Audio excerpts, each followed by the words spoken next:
Dr. Kaku, your latest book is called The Future of Humanity, Terraforming Mars, Interstellar Travel, Immortality, and Our Destiny Beyond Earth.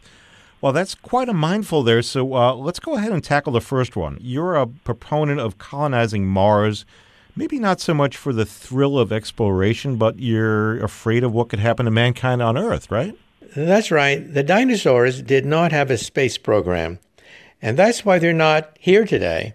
We do have a space program, and we're now entering the second golden age of space exploration.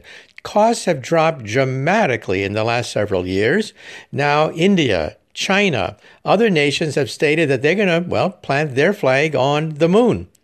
And just remember that the movie The Martian cost $100 million to make with Matt Damon, but the Indians sent a probe to Mars for only $70 million.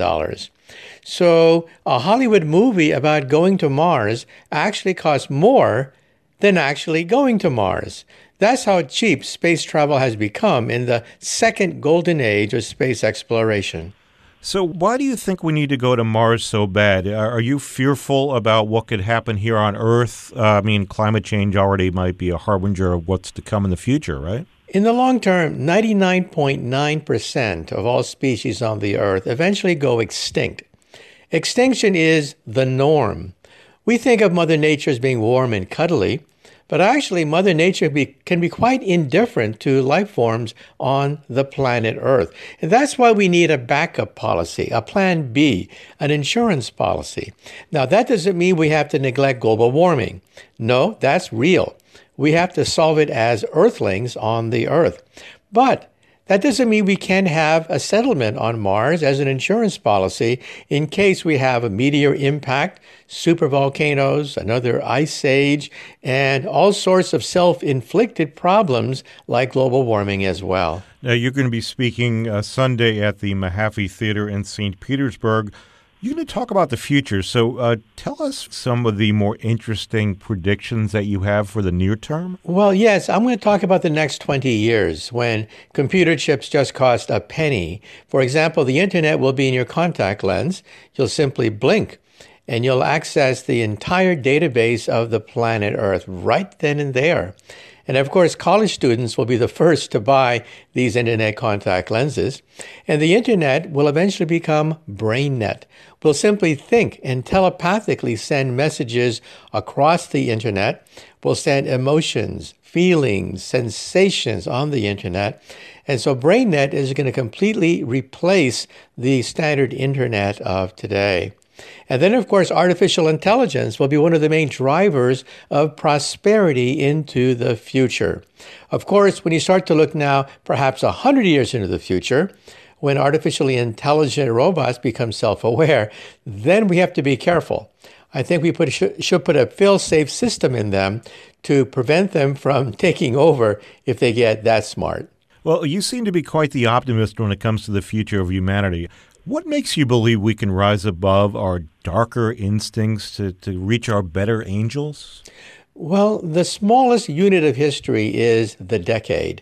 Anything smaller, you get into random fluctuations. And if you look at human history, decade by decade, century by century, you realize the enormous progress that we made.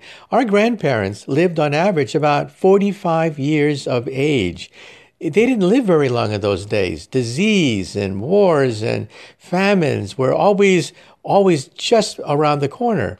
Now we have this tremendous bounty of goods and services, but we still are not satisfied because we inherited our evolutionary personality from our ancestors who were a little bit afraid of the future. And in fact, that's why we're here today, because our ancestors were cautious about the future. Some people believe the future might be something we should fear. For instance, artificial intelligence, is it going to take your job away? For instance, the rise of driverless vehicles right now, that may mean eventually that there's no need for taxi drivers or truck drivers, for instance. So, what are those people going to do? Isn't there always kind of a darker side to what some people are painting as a very light future? Well, we no longer have blacksmiths or wagon makers anymore, but we don't cry over that either because, of course, they got jobs as automobile workers and factory workers. I think the artificial intelligence industry will eventually become bigger than the automobile industry of today. It'll employ lots of people, raise standards of living. In fact, your car will become a robot in the future. A whole new industry will be designed to service artificial intelligence in your car. Your car will park itself, it'll drive itself, and you'll talk to it. You'll even argue with it to get the best deal, to get the best route to your destination. And so your car will become a robot. Well, finally, Dr. Kaku, I'd like to talk to you about the recent passing of Stephen Hawking. He was a brilliant mind that was trapped in a withered body, but he rose above his physical limitations to become one of the greatest minds not only of his generation, but perhaps of any. What lesson can we learn from the way he transcended his condition? Well, not since Albert Einstein have we had a towering figure that not only dominated the world of theoretical physics, which is my field, but also he enchanted the public. He engaged the public. And it just goes to show you the power of the human spirit. The human spirit, once it's motivated, can accomplish miracles.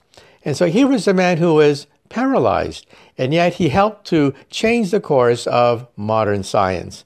He is a role model for the next generation of young scientists. Dr. Kaku, anything else you'd like to mention about your upcoming speech or about your book? Just that I'm constantly surprised that so many people are fascinated about the future.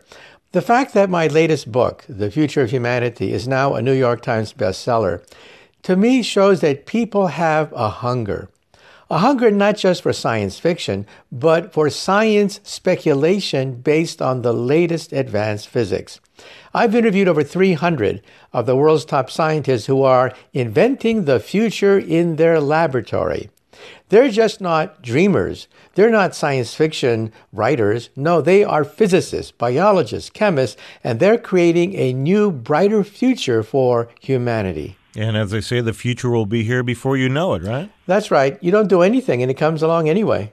Dr. Michio Kaku was a professor of theoretical physics at the City University of New York. Thanks so much for talking to us. My pleasure.